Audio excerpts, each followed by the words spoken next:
Hello, it is late for me. The ponytail is messy, but Goodreads unexpectedly dropped its final round early. I was expecting it tomorrow morning. I was expecting to be perky with a cup of coffee with me and ready to dig into the final nominees, but I am not going to be able to wait until the morning knowing that they're out. So what do you say we go through them right now? Hopefully you say yes, because we're about to go through them right now. All right, so let's see what we have narrowed all of these categories down to, starting with fiction. And all right, actually, this roundup makes sense to me. I've seen Pineapple Street all over. I know The Wishing Game has been incredibly popular. I also feel like I've seen the Hello Beautiful cover all over, though I could not tell you what that book is about. Also, we have Yellowface. So I know how I'm going to vote in this category, and I'm going to move on to historical fiction, where I now, in theory, have read at least one of the nominees. So I do still want to read The Heaven and Earth Grocery Store by James McBride, because I've heard great things about that one, and it is on the finals list, which makes sense to me because it was also the Barnes & Noble Book of the Year. If you have done that book on audio, can you report back on that? Because I am tempted to do it on audio, but I'm not sure. Okay. The one book I thought that I would have read on this list did not make it to the finals. We do not have the Lauren Groff with The Vaster Wilds, which honestly kind of makes sense to me because that is a very specific book. It is a very experimental book in some ways in terms of form, as I talked about in my feature Friday on it just this past Friday, as of this recording anyway. It's almost kind of a meditation, and it requires you to have some patience with the narrative, and it's also in conversation with Matrix. So it's doing a lot of things that I find really compelling, but the structure is not Aristotelian, and I think that that will be a stumbling block when we're approaching something like a popularity contest that at the end of the day, the Goodreads Choice Awards is. So no real further thoughts. I'm not surprised to see authors like Lisa C. and Isabel Allende here because they really are giants of the genre, but let's move it to mystery and thriller. Okay, here again, I'm not really shocked. I will say now, looking back on the first round nominees,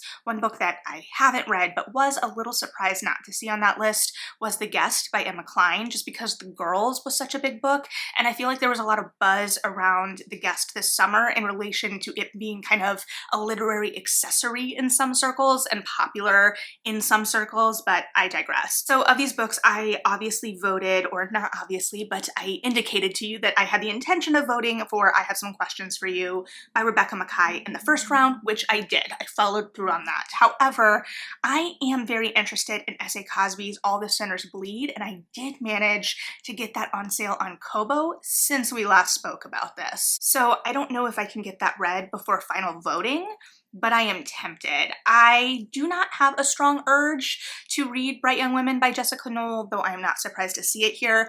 I really did not like The Luckiest Girl Alive. I thought the pacing of that book was a mess. If you can tell me that the pacing of Bright Young Women is better than Luckiest Girl Alive, I may reconsider. But as of now, it's a great cover, but I just don't have the strong urge to read the book. So other than that, I'm not surprised to see the Riley Sager make it through, although I'm not sure I've ever read a Riley Sager novel, and then also the Vera Wong. I feel like I see Vera Wong all over the place, but also have not read. So moving on to romance. And I didn't end up voting in the first round of romance, though I did listen to the Allie Hazelwood on audio since we last met. And we've talked before, and many of you may not have been here for that. I listened to all of the Steminist novellas. So I read The Love Hypothesis. I did the Steminist novellas when they came out on audio, and I got really burnt out on the kind of familiar tropes that Hazelwood uses, which are just exponentially evident in the novella form because it's so condensed. But I really was struggling with that big rough man and very small woman dynamic, and so I didn't end up reading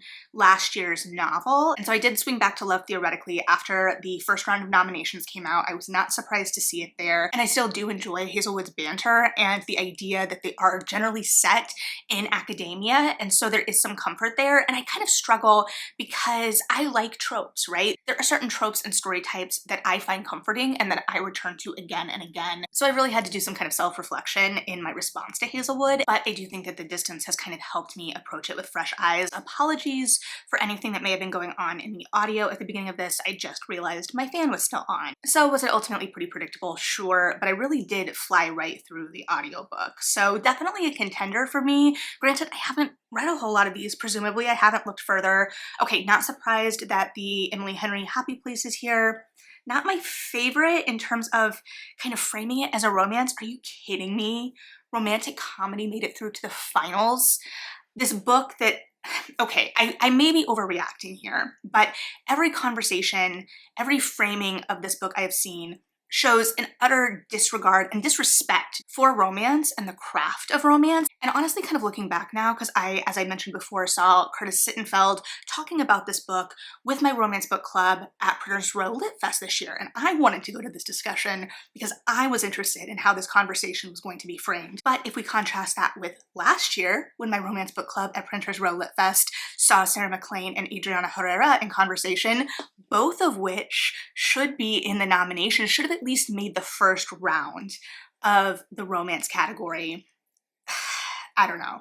I have some feelings about that, clearly. But again, as I reminded myself, these are the kind of common denominator awards, and I do not mean that in a derogatory way. Sure, I'm kind of flustered by that choice, but again, I haven't read it, so I could be talking out of my butt here, and I recognize that, and I do own it. I bought it on sale on Kobo because I do want to give it a chance. That being said, real quick before we move on, I am still pondering the Ashley Poston. I've seen a lot of great buzz about the 7-year slip this year, so I would be willing to give her a second shot. Okay, moving on to Romantasy. You know what? No comment. It's kind of what was expected, except it doesn't look like the Foxglove King made it through, maybe because while I have serious suspicions how the romance in that is going to play out, I'm really hoping for it to go in the direction I think it's going to go. If you've read it, I would be interested to hear what direction you think it's going to go, but I don't want to spoil what direction I think it's going to go. I may allude to it in my Feature Friday, but I also just really hate being wrong, if I'm going to be completely honest. But I think we all know how this is going to shake out. So moving on to fantasy. I have The Adventures of Amina Al-Sarafi on deck, so let's see if it made it through. Okay, The Unmaking of June Farrow. I really did not like Spells for Forgetting last year, and I saw someone post on Litsy that I follow that had similar issues with The Unmaking of June Farrow that I had with Spells for Forgetting, so I'm just not going to even bother, but I am kind of shocked to see it made it through. Or maybe I shouldn't be, because it's more of that atmospheric fantasy that I clearly am attracted to, because here we have Starling House, which is what I ended up voting for, but I also am counting on Adventures of Amina El-Sarafi to maybe change my mind. This is going to be a pretty tight category. I don't think the V.E. Schwab is going to make it through. Past years that may have been a lock-in, but I've seen really mixed thoughts about this Darker Shade of Magic continuation, and even I, who counted this as one of my most anticipated for the year, have not found myself prioritizing it, so I think that says a lot. Then we have Tress of the Emerald Sea, which I think is going to be a big contender because it's Sanderson, and Emily Wilde's Encyclopedia of Fairies has a real shot at taking this, I think, because it's been such a big title this year. So let me know what you're thinking. Even the Lee Bardugo, which I, again, would consider a shoo-in in other years, and I have not read this book, so I'm not sure how it kind of compares to her other work. I don't know if that is a legitimate competitor in this year's roundup. So I don't know that Starling House is going to hold its own against some of these other titles, and I'm almost counting on my vote flipping at the last minute to Adventures of Amina Al-Sarafi, because if you remember, on Indie Bookstore Day, both me and my friend Emily bought that book. Emily has already read it because she is much better at prioritizing things, and she has assured me that I will love it. Now, granted, Emily and I do sometimes like different things in fantasies. Hey, Emily, if you're here. She definitely appreciates and can unpack really complex world building systems in a way that I'm sometimes able to just slide by on vibes if it's clear to me, or the narrative feels like the author has really done that world building in the background. If I can feel like there's some structure there holding everything together, even if I'm not necessarily seeing all of it, I don't know. Now, granted, some of the books that I've liked, that world building maybe hasn't been as clear in the background. Listen, we had a really divisive book club about The Book Eaters, but that was not a 2023 release, so that is neither here nor there. I could see this going to either the Brandon Sanderson, which honestly Tress of the Emerald Sea may get me as my first Sanderson. Confession, I've never read a Sanderson, and that was even after Emily made us read Mistborn for book club because I did not finish it, but I did buy it. So I could see it going either there or to Emily Wilde. This could be very interesting because I feel like the more popular general vote and the high fantasy vote are going to be pulling in potentially different directions, or they may have some kind of overlap here, but it does look like the books that looked like the more traditional high fantasy to me from the first round did not make it through to the finals. So let's move through to science fiction, where I believe I was surprised by how many I had read in the first round, but we'll see. Okay, Chain Gang All-Stars made it through. Do I even need to know anything else? Because that, honestly, that's one of the best books of the year, period. Spoiler alert for when I inevitably tell you my best books of the year, because that's gonna be one of them. Now, I know, I apologize, you're gonna have my hand moving like in and out of frame because I have my computer down here, but I did just get my nails done. I don't know if I like the color, but I did just get my nails done. Anyway, you're getting like silly, goofy mood melody at this point, but I recognize that Chain Gang All-Stars can be divisive in its form, but it really worked for me and it was trying interesting things, so it's the winner in my book, and I really don't see anything else here that's making me go, yeah, that's the competitor. I mean, there are some titles here that are competitors in terms of author popularity, but for me, Chain Gang All-Stars is it. I do not know if it will ultimately come out on top, but it's got my vote, and that's as much as I can really do at this point. So moving on to horror, surprisingly, my favorite category of the year. There's a lot riding on this. Why am I suddenly nervous about horror? I feel like my favorite book has to make it through. My favorite is here, and there it is. Actually, most of my favorites have made it through to here. Okay, so Our Share of Night unequivocally is going to be my vote, but we've also got Lone Women, which would be my vote if Our Share of Night wasn't my vote. And then we also have A House with Good Bones, which was incredibly compelling. I've done a feature Friday on all of these books so far, as well as Vampires of El Norte, which does straddle the line between horror and romance. So it's kind of in that in-between genres category that doesn't serve it well in something like this, unfortunately, but still definitely worth your time. I'm currently reading Rouge by Mona Awad, which I'm hoping to have for Feature Friday. Now, I was supposed to finish it over Thanksgiving, and I didn't, and then I accidentally left my book at home, but do not fret.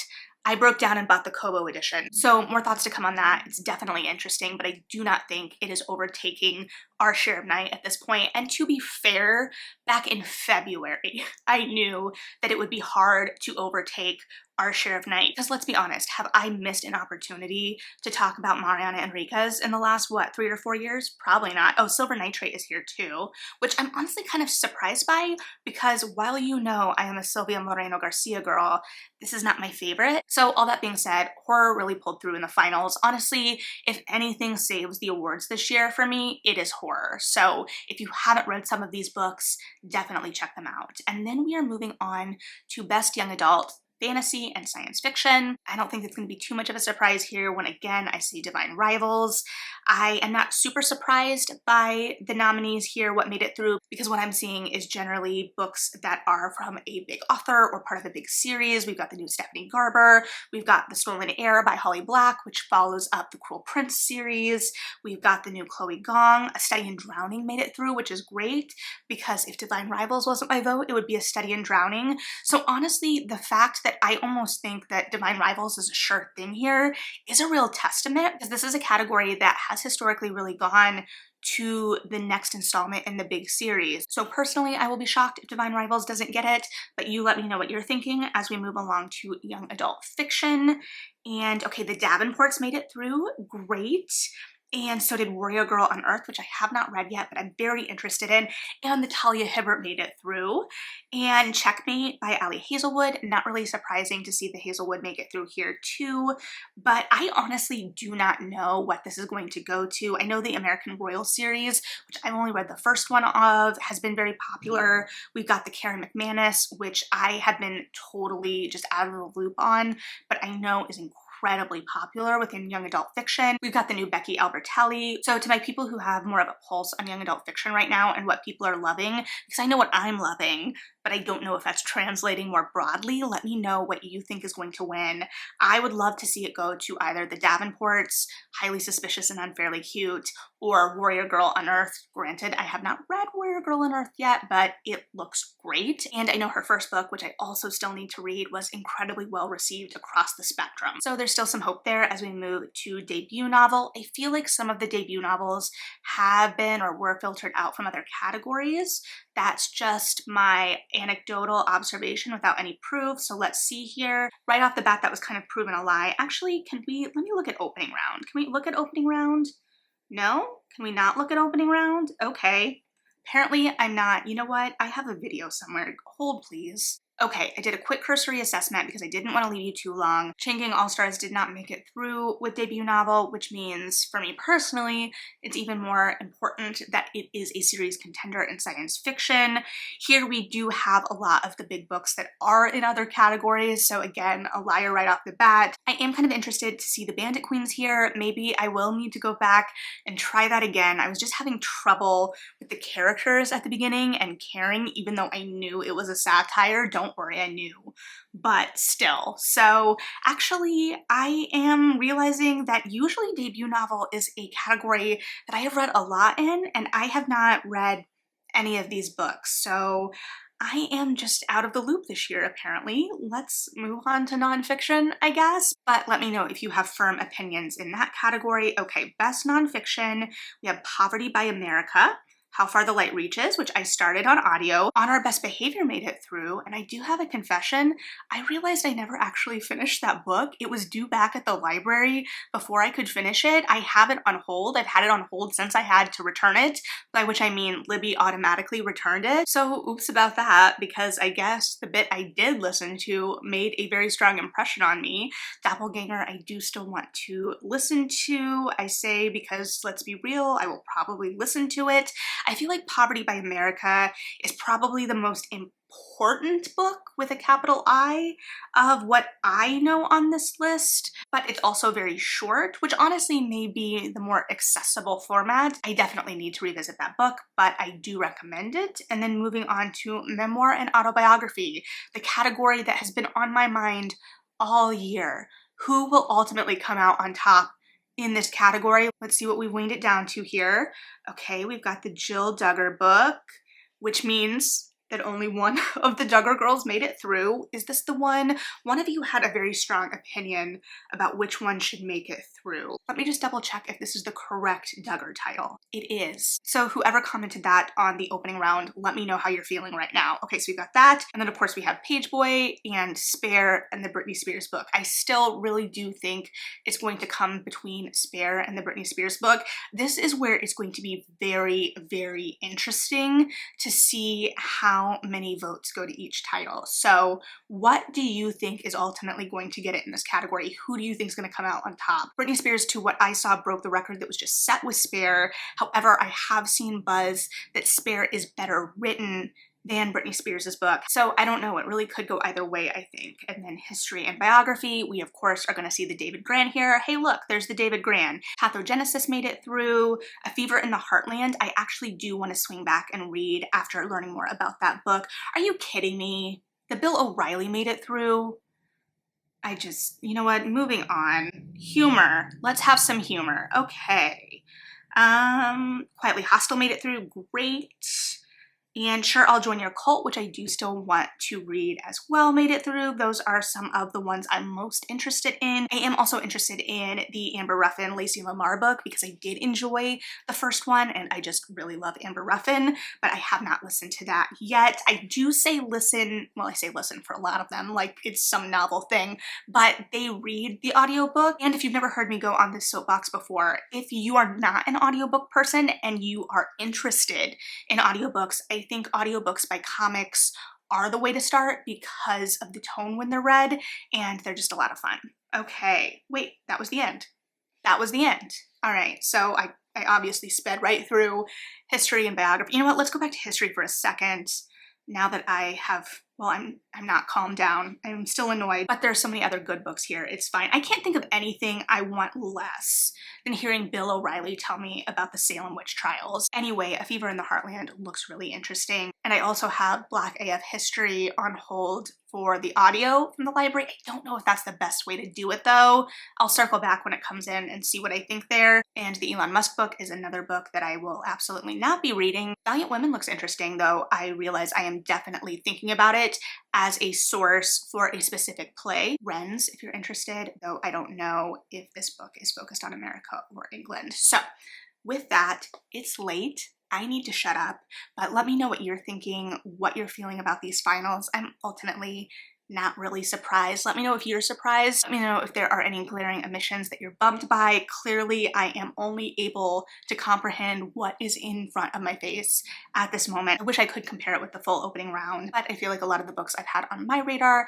have made it through. So let me know what is ultimately getting your vote here, what you're feeling. Thanks for hanging out and listening to my kind of unhinged babbles here, but we need some unhinged babbles every once in a while. But like and subscribe if you feel like it. Thanks as always for being interested at all in my opinions. Read something good, and yeah, bye.